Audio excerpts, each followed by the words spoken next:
Hai hai hai, tahu nggak sih dalam proses pembelajaran diperlukan metode yang tepat. Metode itu sendiri memiliki beberapa jenis. Salah satunya itu metode pembelajaran BUS. Nah, jadi gimana sih penerapan metode BUS itu? Sebelum itu kami perkenalkan diri dulu ya.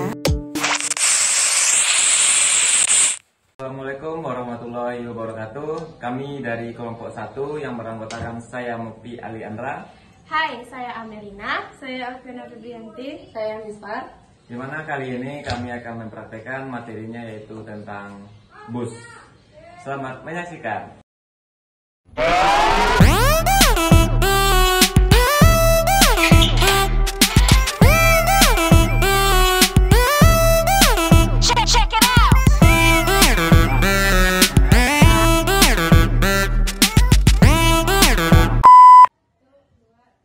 Baik, Assalamualaikum warahmatullahi wabarakatuh. Waalaikumsalam warahmatullahi wabarakatuh.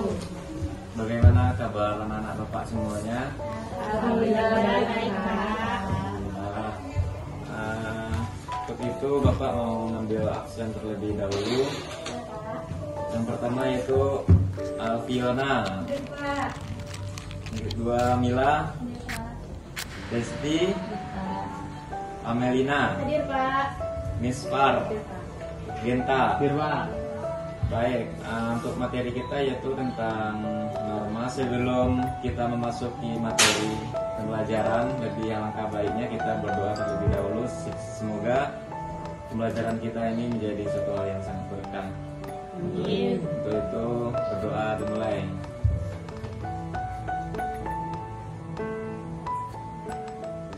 Doa selesai. Baik, kita masuk tentang materi norma. Di sini ada yang tahu anak Bapak apa itu tentang norma? Peraturan, Pak. Peraturan.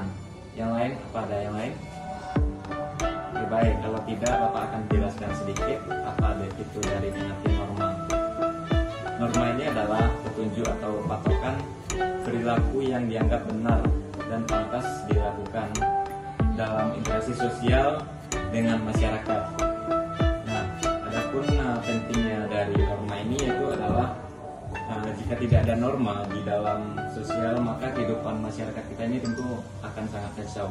Mungkin dengan adanya norma ini kita menjadi bisa lebih tertib karena kita berpatokan pada norma yang sudah berlaku di negara kita.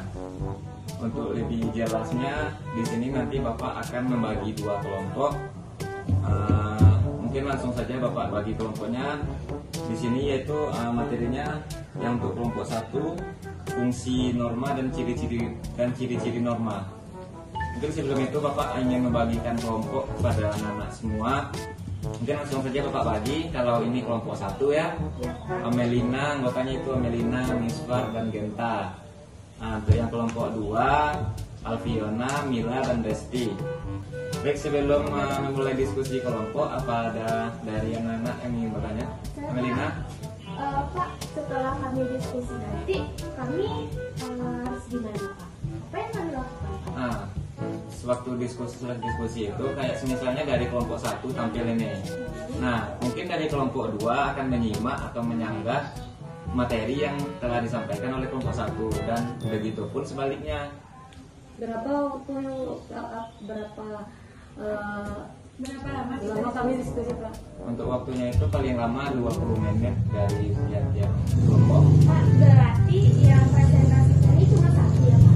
Iya, yang presentasi itu perwakilan dari kelompok. Mungkin kalau anggota kelompok yang lainnya itu mungkin kayak misalnya menyatat sanggahan dari kelompok-kelompok yang lain. Oke, Pak. Ini ada yang ingin bertanya? Tidak, Pak. Cukup, Pak. Baik. Nah.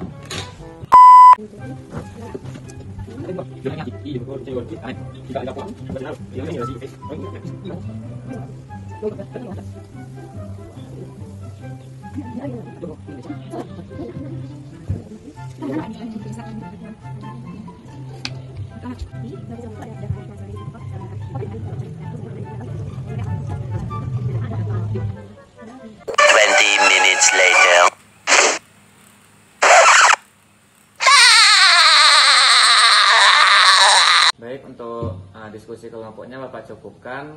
Mungkin selanjutnya itu presentasi kelompok. Kelompok 1 untuk bisa memulai presentasinya terlebih dahulu. Baik Pak, izin Pak. Perkenalkan, saya Amel. Saya ingin mempresentasikan, saya sebagai perwakilan dari kelompok 1 mempresentasikan mengenai fungsi norma dan ciri-ciri. Berdasarkan dari hasil diskusi kami, fungsi norma itu ada 3. Nah, terus yang pertama itu fungsinya sebagai sistem kontrol terhadap segala tindakan dan perilaku masyarakat. Fungsi kedua sebagai pedoman individu dalam bertingkah laku. Fungsi ketiga sebagai alat untuk menjaga ketertiban masyarakat. Terus yang selanjutnya ada ciri-ciri norma. Dari hasil diskusi kami ada 5 ciri-ciri norma. Yang pertama, norma merupakan hasil kesepakatan bersama, terus oleh suatu kelompok dan atau masyarakat. Nah, kemudian yang kedua, norma pada umumnya tidak tertulis, hanya diingat dan diresmikan. Baik, selanjutnya kelompok 2 untuk bisa mulai presentasinya. Saya perwakilan kelompok 2. Perkenalkan, nama saya Aviana Sugianti. Di sini kami akan membahas jenis-jenis norma. Ada 5 jenis norma, yaitu yang pertama, cara. Cara merupakan satu bentuk perilaku yang dilakukan seseorang dalam bermasyarakat. Yang kedua, kebiasaan. Kebiasaan adalah satu bentuk perbuatan yang dilakukan secara berulang-ulang dengan bentuk yang sama dan dilakukan secara sadar oleh masyarakat. Yang ketiga, tata kelakuan. Tata kelakuan ini merupakan sekumpulan perbuatan mengenai anjuran dan larangan dalam kehidupan bermasyarakat. Yang keempat, adat istiadat. Adat merupakan kumpulan tata kelakuan buat terhadap masyarakat dalam berinteraksi. Yang terakhir, hukum merupakan sekumpulan aturan tertulis dalam masyarakat yang berisi tentang ketentuan-ketentuan perintah larangan dalam masyarakat.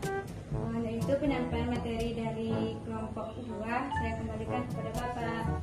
Baik, terima kasih dari kelompok 2 yang telah mempresentasikan materinya.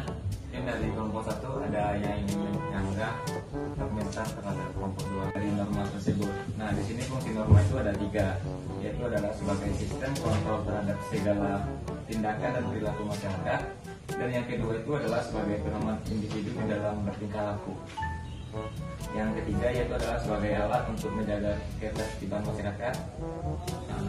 Dan selanjutnya itu adalah ciri-ciri norma. Dan di mana norma ini ciri-cirinya itu adalah terbagi atas 5, yaitu norma ini adalah merupakan hasil kesepakatan bersama oleh suatu kelompok atau masyarakat. Yang kedua itu adalah norma itu pada umumnya itu tidak tertulis. Yang ketiga, norma dijadikan patokan seseorang di dalam berperilaku. Jika kalau tidak ada norma ini mungkin masyarakat itu mungkin kacau balau lah istilahnya gitu. Yang selanjutnya adanya sanksi terhadap pelanggaran terhadap norma. Yang terakhir, norma dapat mengalami perubahan sesuai dengan keinginan dan kebutuhan anggota masyarakat. Mungkin sekian dari pembelajaran kita hari ini. Mungkin Bapak cukupkan sampai di sini. Assalamualaikum warahmatullahi wabarakatuh. Waalaikumsalam warahmatullahi wabarakatuh. Terima kasih telah menonton video kami. Semoga bermanfaat untuk kita semua. Assalamualaikum warahmatullahi wabarakatuh. See ya guys. Terima kasih.